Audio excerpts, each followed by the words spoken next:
আল্লাহ রাব্বুল আলামিন তার নিজের পরিচয় তুলে ধরার জন্য সূরা ইখলাস নাযিল করলেন। কোন সূরা? সূরা ইখলাস। কোন সূরা?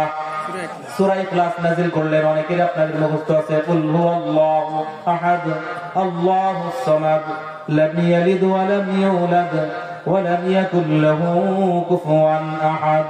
মুখস্থ আছে অনেকে? সূরা যদি অনুবাদ করতে যাই, কথা বলতে যাওয়া অন্যদিক লম্বা সময় যাবে, ওদিকে যাব না। আল্লাহ রাব্বুল আলামিন এই সূরার মাধ্যমে আল্লাহ রাব্বুল আলামিন তার নিজের একটা পরিচয় তুলে ধরেছেন যে হে রাসূল আপনি বলে দেন কুল হুয়াল্লাহু আহাদ, আল্লাহ এক, আল্লাহুস সামাদ, তিনি অদ্বিতীয়, লাম ইয়ালিদ ওয়া লাম ইউলাদ, তিনি কারোর থেকে জন্মায় নাই, তার থেকেও কেউ জন্মগ্রহণ করেন নাই। যদি কেউ চিন্তা করে আল্লাহর সন্তান আছে তাহলে শিরক হবে, আল্লাহর পুত্র আছে, আল্লাহর কন্যা আছে যদি বলে শিরক হয়ে যাবে। আল্লাহ কারোর থেকে জন্ম নিয়েছে বললে শিরক হবে, আল্লাহ থেকে কেউ জন্ম নিয়েছে বললে শিরক হবে। আল্লাহ নিজে তার পরিচয় ধরতেছেন লাম ইয়ালিদ ওয়া লাম ইউলাদ ওয়া লাম ইয়াকুল লাহু কুফুয়ান আহাদ, তার সমকক্ষ আর কেউ আছে? তার সমকক্ষ আর কেউ নাই। আল্লাহ রাব্বুল আলামিন যখন তার নিজের পরিচয় তুলে ধরে সূরা ইখলাস নাযিল করলেন, এবার কাফেররা এবার দ্বিতীয় প্রশ্ন করলো, তাহলে তোমার আল্লাহকে আমরা ডাকবো কোন ভাষায়, কোন নামে তোমার আল্লাহকে আমরা ডাকবো? কারণ ওই যুগেও আবার কেউ কেউ আল্লাহকে চিনত, যদিও মানত না, আল্লাহকে চিনত, আল্লাহকে চিনত। আল্লাহ রাব্বুল আলামিন এবার তাদের প্রশ্নের জবাব দেওয়ার জন্য কোরআনুল কারীমের আয়াতটা নাযিল করে জানাই দিলেন, হে রাসূল আপনি আপনার উম্মতকে তাদেরকে জানাই দেন উলিদুল্লাহ আবিদুর রহমান, উলিদুল্লাহ আবিদুর রহমান আইয়াম্মা তাদউ ফালাহুল আসমাউল হুসনা। আল্লাহ বললেন হে রাসূল আপনি তাদেরকে জানাই দিন তারা আল্লাহকে আল্লাহ নামে ডাকে আর তাকে রহমান নামে ডাকে। আল্লাহকে আল্লাহ নামে ডাকুক আর রহমান নামে ডাকুক, যেই নামে ডাকুক না কেন তাদেরকে জানাই দেন আল্লাহর জন্য বিভিন্ন অনেক সুন্দর সুন্দর নাম আছে, আছে কি নাই? আল্লাহর অনেক সুন্দর সুন্দর নাম আছে।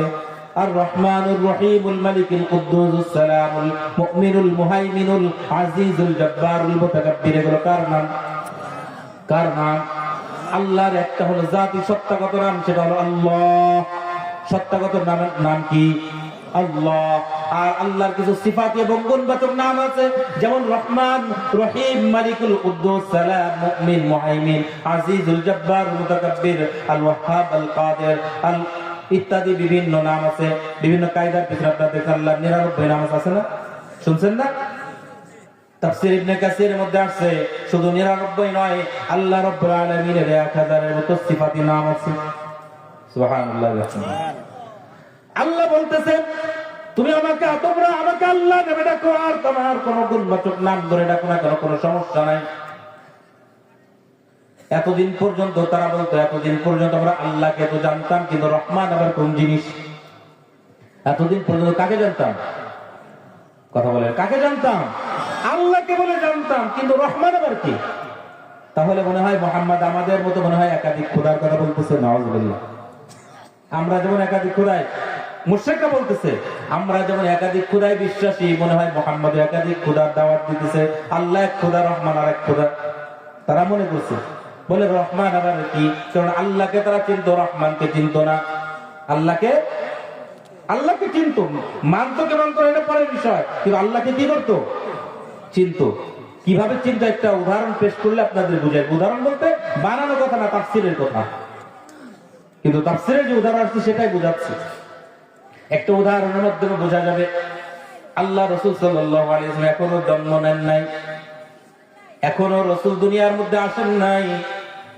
আল্লাহ রাসূলের রূহ এখনো নূরটা তার মায়ের গর্ভেও আসে নাই, তার বাবার পৃষ্ঠদেশে এখনো আসে নাই। আল্লাহ রাসূলের সেই নূর মোবারকটা এখন পর্যন্ত তার দাদা আব্দুল মুত্তালিবের ললাটের মধ্যে রয়েছে, কপালের মধ্যে আছে।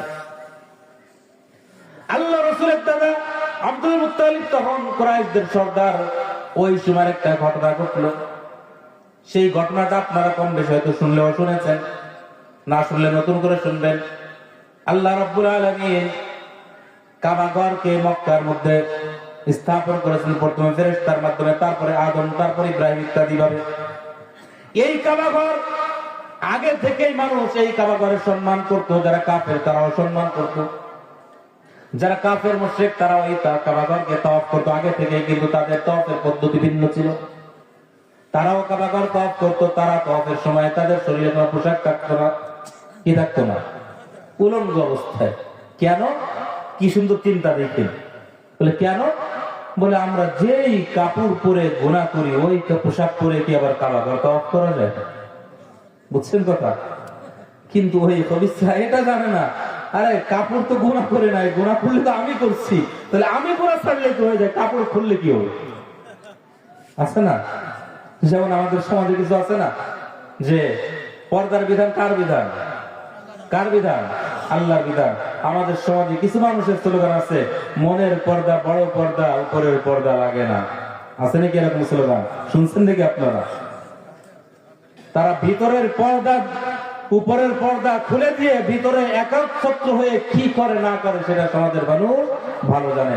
আমি ওদিকে আলোচনায় যাচ্ছি না, কারণ আমার সময় অল্প। আপনারা যতটুকু দিবেন এতটুকু সময়, এর বেশি আমার সময় না। এখন ওই সময় যে কথা বলতেছিলাম, আল্লাহ রাসূল ইন্তেকালের আগেও কিন্তু বাইতুল্লাহকে কাফের মুশরিকরা সম্মান করত। এখন পর্যন্ত রাসূলের বাবার পিঠেও রাসূল আসেন নাই, মায়ের গর্ভেও আসেন নাই, দুনিয়ায় তো আসা পরের কথা।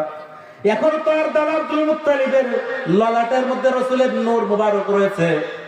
ওই সময়ের ঘটনা, যেহেতু বাইতুল্লাহর কাবা ঘরকে সবাই সম্মান করত, কিন্তু এটা আবার যারা হিংসুক তাদের কাছে ভালো লাগে না।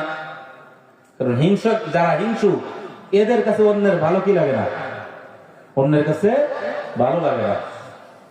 এক ঘটনা শুনছিলাম যে একজন ব্যক্তি তাকে স্বপ্ন দেখাইছে যে তুমি স্বপ্নে যা চাবা তোমাকে তাই দেওয়া হবে, তবে শর্ত কি? শর্ত হলো তোমার ওই যে শত্রু আছে না বাড়ির পাশে, তারে কিন্তু তার দ্বিগুণ দেবো। বলে তো আমার একটা ছাগল দেবো। বলে ঠিক আছে, তোমার একটা ছাগল দেবো, তারে দেবো 2টা। এখন পরে পরামর্শ করে তার ক্ষতি আমি চাই, কিন্তু সে তো আমি যা পাই তার থেকে লাভ হয়ে যায়। আমারও যদি একটা ছাগল দেয় তারা দেয় কয়টা? 2টা। বোঝানোর জন্য বলতেছি, গল্প বাস্তবতা থাক আর না থাক বোঝানোর জন্য। আমি যদি কি 1 ভরি স্বর্ণ চাই, তাহলে তারা দেয় কয় ভরি? এটা তো আবার কি হিংসুক। হিংসা অন্তরে থাকলে অন্যের ভালো কি লাগে না? ভালো লাগে না। এখন বিবির সঙ্গে পরামর্শ করছে কি করা যায়। বলে আজকে যখন তোমার কাছে আসবে, আইসে বলবে এবার আজকে কি চাও? বলে তুমি বলবা আমার একটা চোখ কানা করে দেবে। কয়টা? আমার একটা কানা করলে তার কয়টা করবে? 2টা। বলে সে কানা, আমি একটা দিয়ে তো দেখতে পারবো, আমার একটা থাকবে আর তার। আমাদের অবস্থা মানে হিংসা কি লাগে? অন্তর হিংসা থাকলে অন্যের ভালো লাগে।